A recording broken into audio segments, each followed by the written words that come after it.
কোটা ইস্যুতে শিক্ষার্থীদের সুপরামর্শ দেওয়ার আহ্বান জানিয়েছেন প্রধান বিচারপতি। সকালে সুপ্রিম কোর্টে এমন মন্তব্য করেন তিনি। এ সময় শিক্ষার্থীদের জন্য আদালতের দরজা খোলা থাকলেও তারা কেন নির্বাহী বিভাগের কথা বলছে এমন প্রশ্ন তোলেন প্রধান বিচারপতি। নগদের কাছে সব গ্রাহকই প্রিয়, তাই তো সারা দেশে ক্যাশ আউট চার্জ সবচেয়ে কম।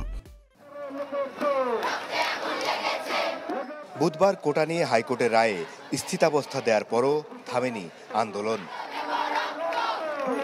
বৃহস্পতিবার প্রধান বিচারপতির নেতৃত্বাধীন 5 বিচারপতির বেঞ্চে দিনের শুরুতেই একটি দুর্নীতি মামলার শুনানির জন্য উঠলে সেখানে স্বভাবতই উঠে আসে আপিল বিভাগের আদেশ না মেনে আন্দোলন চালিয়ে যাওয়ার বিষয়টিও। এ সময় প্রধান বিচারপতির প্রশ্ন, শিক্ষার্থীদের জন্য আদালতের দরজা খোলা থাকার পরেও নির্বাহী বিভাগের কথা উঠছে কিভাবে?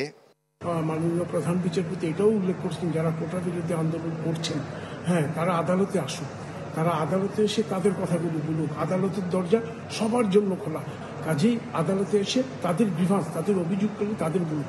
তারা শুধু বলছে নির্বাহী বিভাগকে, নির্বাহী বিভাগ যদি কোনো আদেশ দেয় তাহলে তো সেটা আবার আদালতে আসবে। প্রধান বিচারপতি বলেন, শিক্ষার্থীদের সঠিক পরামর্শ দেওয়া প্রয়োজন। এ ব্যাপারে দায়িত্ব আছে আইনজীবীদেরও। যে আপনাদেরও দায়িত্ব হচ্ছে যে এগুলো বিষয়ে কথা বলা, যা মানুষের জনমত সৃষ্টি করা, কিংবা কেউ যদি আইনের বাইরে গিয়ে যদি কোনো রকম পদক্ষেপ করেন তারা যেন আইনের মধ্যে চলে আসে, আইনি প্রক্রিয়ার মধ্যে থেকে যে কোনো সমস্যার সমাধান করতে পারেন। এটি হচ্ছে ওনার কথার মূল বিষয়বস্তু ছিল।